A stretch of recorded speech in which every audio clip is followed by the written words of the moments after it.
Hi students, कैसे लग रहे हैं आपको मेरे वीडियोस। आई होप आपने मेरे पिछले सारे वीडियोस देख लिए होंगे। अगर नहीं देखे तो आप देखिए उन वीडियोस को, क्योंकि अभी जो मैं सेगमेंट चला रहा हूँ उस सेगमेंट का नाम है कंप्यूटर फंडामेंटल्स और कंप्यूटर बेसिक्स। बहुत ही इंपॉर्टेंट टॉपिक है। बहुत सारे कम्पिटेटिव एग्जाम में से इसमें से क्वेश्चन पूछे जाते हैं, तो ये कर लीजिए आप। तो स्टूडेंट्स, मेरे वीडियोज़ को शेयर, लाइक, सब्सक्राइब करना ना भूलें। अपने फ्रेंड्स को बोलिए सब्सक्रिप्शन दें मुझे ज़्यादा से ज़्यादा। तो स्टूडेंट्स, स्टार्ट कर रहा हूँ मैं। हम 147 नंबर पे हैं।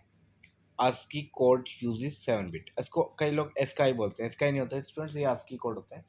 तो ASCII कोड यूजेस 7 बिट। तो ASCII की फुल फॉर्म है American standard code for information interchange. 148 number पर यही बताया गया है। तो 7 बिट का कोड है, इसका मतलब इसमें 0 से लेके 127 तक डिजिट्स होंगे। 0 से लेके कहाँ तक डिजिट्स होंगे? 127। इसकी जो रेंज होगी 0 से लेके 127 तक होगी, क्योंकि इसमें टोटल कितने कितने नंबर आ सकते हैं? 128 आ सकते हैं। वो कैसे हम निकालते हैं? 2 रेज़ टू द पावर 7 कर देंगे। 2 raise to the power 7 is equal to आता है 128।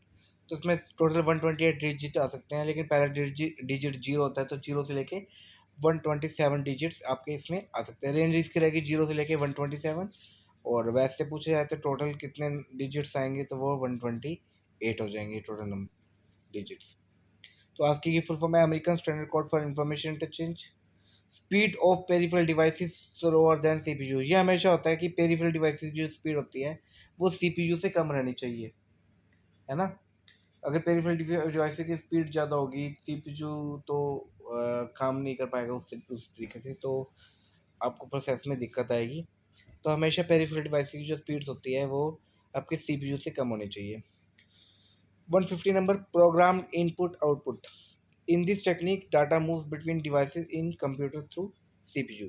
क्योंकि प्रोग्राम्ड इनपुट आउटपुट है ना, तो डाटा जब ट्रांसफर होगा आपका इनपुट डिवाइसेस है आउटपुट डिवाइसेस में, या मेमोरी से इनपुट आउटपुट डिवाइसेस में, तो वो प्रोग्राम्ड है। प्रोग्राम का मतलब है सीपीयू का पूरा रोल रहेगा डाटा को ट्रांसमिशन करने के लिए। Interrupt driven input output. In this technique data moves between devices in a computer without any interference of CPU. मतलब इसमें इंटरप्ट ड्राइवन इनपुट आउटपुट में क्या किया हमने? इंटरप्ट कमांड दे दी प्रोसेसर के पास, तो प्रोसेसर बीच में मतलब आपका इंटरफेयर नहीं करेगा, रुक जाएगा। उस टाइम पे डाटा ट्रांसमिशन होगा, ठीक है। लेकिन सीपीयू की कोई ज़्यादा इंटरफेरेंस इसमें नहीं रहेगी। 152 number, A processor that communicates with remote terminals over telephone line and other communication media in A serial fashion is called a data communication processor. इसमें कुछ बताने वाली बात ही नहीं है कि ऐसा प्रोसेसर जो कम्युनिकेशन में यूज़ होता है रिमोट टर्मिनल्स के साथ या टेलीफोन लाइन्स के साथ, अदर कम्युनिकेशन मीडियाज के साथ, इसको हम बोलते हैं data communication processor. Modes of data transfer के मोड कौन कौन से हैं? प्रोग्राम इनपुट आउटपुट हमने पढ़ा था, जिसमें आपका सीपीयू का पूरा रोल रहता है। आपके सीपीयू में जो प्रोग्राम लिखा हुआ है उसके हिसाब से डाटा ट्रांसमिशन होगा। इंटरप्ट ड्राइवन में हम इंटरप्ट कमांड दे देते हैं प्रोसेसर को, प्रोसेसर रुक जाता है और डाटा ट्रांसमिशन होता है। और थर्ड है डायरेक्ट मेमोरी एक्सेस। इसमें डीएमए कंट्रोलर का रोल आता है। जब डाटा बहुत ही ज़्यादा हो, बहुत लार्ज अमाउंट में डाटा हो, तो हम क्या करते हैं, प्रोसेसर को बीच में रोक देते हैं, और उस टाइम पे आपके प्रोसेसर का काम आपका डीएमए कंट्रोलर करता है, डायरेक्ट मेमोरी एक्सेस कंट्रोल करता है। तो large amount of files data आपका ट्रांसमिशन होता है उस टाइम पे पेरिफेरल डिवाइसेस के बीच में। 154 number, ways of data transmission. Data transmission के 3 वेज बताए गए हैं, simplex, half duplex and full duplex. Simplex transmission में क्या होता है? A type of data transmission where data travels in only in one direction. इसमें डाटा आपका सिर्फ एक ही डायरेक्शन में ट्रैवल करता है। जैसे अगर हम रिमोट कंट्रोल की बात करें, तो टीवी के रिमोट कंट्रोल में हमेशा हम जब भी चैनल वगैरह चेंज करते हैं, तो हमेशा हमारा जो डाटा है वो रिमोट कंट्रोल से ही टीवी में जाता है। कभी ऐसा नहीं होता कि टीवी से भी डाटा रिमोट कंट्रोल में आया हो। तो इस टाइप का जो ट्रांसमिशन है उसे सिंप्लेक्स ट्रांसमिशन बोलेंगे, जिसमें हमेशा डाटा ट्रांसफ़र जो हो वो एक ही डायरेक्शन में होता हो। Half duplex transmission, a type of data transmission where data travels in both directions but only one direction at a time। तो हाफ डुप्लेक्स ट्रांसमिशन में डाटा दोनों डायरेक्शन में ट्रांसमिट हो सकता है, लेकिन एट ए टाइम एक डायरेक्शन में ट्रांसमिशन होगा। अब आप रेलवे लाइन की बात करें, रेलवे ट्रैक की बात करें, तो ट्रेन तो दोनों साइड से आ जा सकती है, दोनों मतलब दोनों डायरेक्शन में, लेकिन हम देखते हैं कि ट्रेनें जनरली एक ही डायरेक्शन में चल रही होती हैं। तो इस टाइप का जो होता है वो हमारा हाफ डुप्लेक्स ट्रांसमिशन का एग्जाम्पल है। Next is full duplex transmission, a type of data transmission where data travels in both direction at the same time over one line. तो एक ही लाइन के ऊपर सेम टाइम में जब डाटा ट्रांसमिशन दोनों side से हो, उसका डायरेक्शन दोनों साइड में हो, तो उसे फुल डुप्लेक्स ट्रांसमिशन बोलते हैं। जैसे हम टेलीफोन लाइन पे बात कर रहे हैं, हम सुन भी रहे हैं, बोल भी रहे हैं, इस टाइप का जो होगा वो फुल डुप्लेक्स ट्रांसमिशन होगा। 158 number, RAM and cache are examples of volatile memory. मैंने अभी आपको पहले बताया भी था, वोलेटाइल मेमोरी वो मेमोरी होती है जिसमें डाटा इरेज हो जाता है जब पावर स्विच ऑफ की जाती है। 159 number, machine language and assembly language are both low level languages. तो मशीन लैंग्वेज और असेंबली लैंग्वेजेस हमारी लो लेवल लैंग्वेजेस में आती हैं, और इन दोनों को छोड़ दो तो बाकी सारी हाई लेवल लैंग्वेजेस में आती हैं। तो visual basic and C plus plus are language translators, ये लैंग्वेज ट्रांसलेटर्स हैं क्योंकि ये कोड को चेंज करते हैं। Oracle is not language translator, Oracle तो लैंग्वेज ट्रांसलेटर है ही नहीं क्योंकि ओरेकल तो एक डाटाबेस पैकेज है। M C A bus supports um both 16 bit and 32 bit data bus, और मैंने बताया था कि एम सी ए बस को आई बी एम ने इंट्रोड्यूस किया था पहली बार, और ये 16 बिट और 32 बिट दोनों में होती है। Registers are integral part of C P U. तो सी पी यू के अंदर जो उसकी इंटरनल मेमोरी होती है वो रजिस्टर्स की फॉर्म में होती है, रजिस्टर्स के अंदर डाटा ट्रांसमिट होता है। Static memory use flip flop technology, मैंने आपको बताया था कि स्टैटिक मेमोरी में फ्लिप फ्लॉप यूज होता है, जबकि dynamic memory use capacitive technology. इसलिए डायनेमिक मेमोरी को आपको रिफ्रेश करना पड़ता है हर बार कुछ मिली सेकंड्स के बाद। An address of main memory is physical address. Main memory के अंदर किसी भी डाटा का कोई एड्रेस है तो उसे हम उसका फिजिकल एड्रेस बोलेंगे, और an address generated by CPU is generally refer to as a logical address. तो दो टाइप के हमारे एड्रेसेस हैं, एक तो लॉजिकल एड्रेस और एक फिजिकल एड्रेस।